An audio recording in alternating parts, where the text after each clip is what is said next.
কিছু আমাদের ভোগ করতেই হবে। যদি তা নয় তো আমার গুরু মহারাজের অবস্থা, আচ্ছা প্রভুদের অবস্থা, তারপরে কার না কোন অবস্থা আছে, কয়জনের বলবে, অন্য অন্য সম্প্রদায় তাই। তাই এখানে যেমন এখন আপনারা অনেক সময় যারা আপনারা স্কুলে আছেন রামকৃষ্ণের দামে অনেকে শুনতেছে না, কিন্তু রামকৃষ্ণ যে কত বড় মাপের সাধু ভাবা যায়, কিন্তু ওরে নষ্ট করছে ওর কৃষ্ণ, ওরে যেই রাম সেই কৃষ্ণ, হ্যাঁ সেই রামকৃষ্ণ, একই কথা কোথায় বলে গেছে, একই বলছে কোনোদিন। উনি একটা মহান সাধক, তাই না? কিন্তু উনি বলছে যে আমি পরমেশ্বর শ্রীকৃষ্ণ, আমি পরমেশ্বর, আমি রাম, এই কথা বলছে, যেই রাম সেই কৃষ্ণ, সেই রামকৃষ্ণ, এই কথা কোথায় বলছে উনি?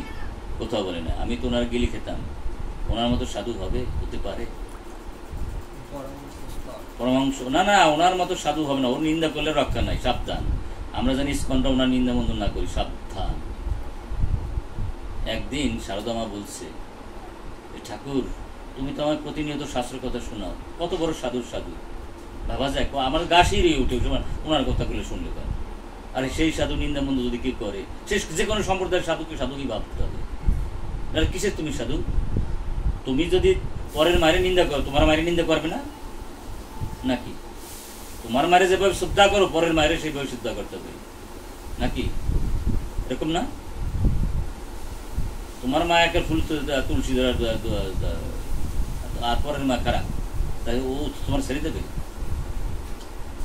তো বলছে, ঠাকুর তোমার বেদ বেদান্ত সঙ্গীত উপনিষদ গীতা ভাগবত তুমি তো আমার প্রতিনিয়ত শিখাও, কিন্তু নারীর জীবন সার্থক হয় যখন সে মা হয়। কোন জায়গায় বাধা আছে আমার মা হতে? তখন রামকৃষ্ণদের খিলখিল করে এসেছে, বুঝবেন কি ঠেলা ডাকি। আপনারা যারা ব্রহ্মচারী, আপনাদের স্মরণে কোটি কোটি দণ্ডবোধ জানাই। কারণ ব্রহ্মচারী, খাঁটি ব্রহ্মচারী ভজন করা লাগবে না। তা সত্যিকার ব্রহ্মচারী হন, আপনাদের পিছিয়ে আপনার ধুলি নেওয়ার জন্য ভগবান পিছিয়ে দাবি, হরে কৃষ্ণ। বোঝা যায় না? বোঝেন না কথাবার্তা? বুঝেন না? আচ্ছা, এর নাম ব্রহ্মচারী। তো এখন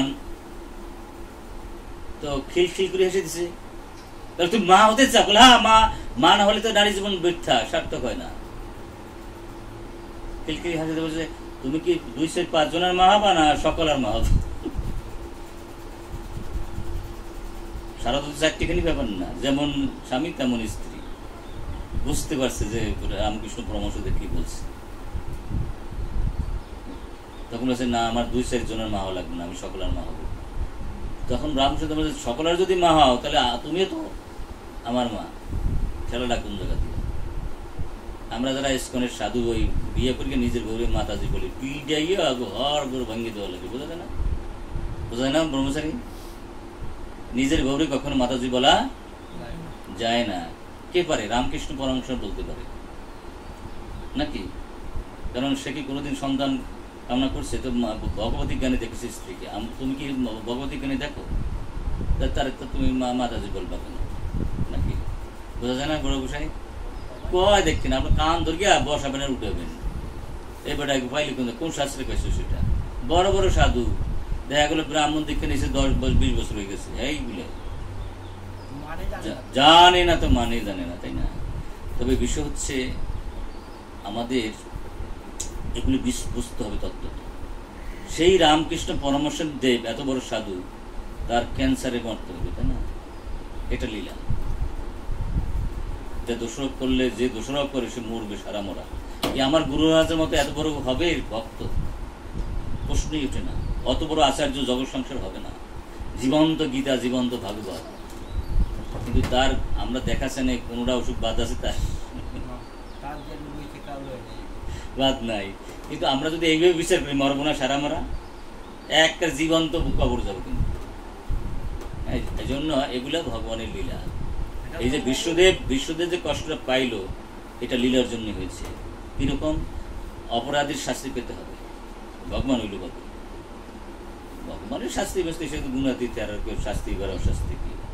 কিন্তু ব্যবহার হয়েছে কি, এই যে করমপাল, সে যেহেতু এত বড় মহাজন হয়ে সে ওই একটু রাজকীয় খাবার খাবে, রাজকীয় চলবে, এটা সে অভিনয় করেছিল। সেই জন্য দুজনের কাছ থেকে টাকা আনত। এটা কি তার ভালো কাজ হয়েছে? এটা কি মহাজনের কাজ? এখানে উনি বলছে যে মহাজন, হ্যাঁ না না সেটা অন্য জিনিস, সেখানে আর এক কাণ্ড ছিল। ওই সময় তো পারতো না, তারা প্রতিজ্ঞাবদ্ধ, তখন তো ওদের হয়ে গেছে, ওরা পাশায় হারছে, এখন সে করতে যাবে কেন? কেন না না, খারাপ একটা খারাপ হোক, এখন বিকৃত গরু যারা কিনিয়ে নিছে এরা কাঠ এটা মারে, হ্যাঁ গো ব্যাপার। আচ্ছা হ্যাঁ, রেকর্ড হচ্ছে তো নাকি? ওটা সবই রেকর্ড করে, সব রেকর্ড না করা ভালো।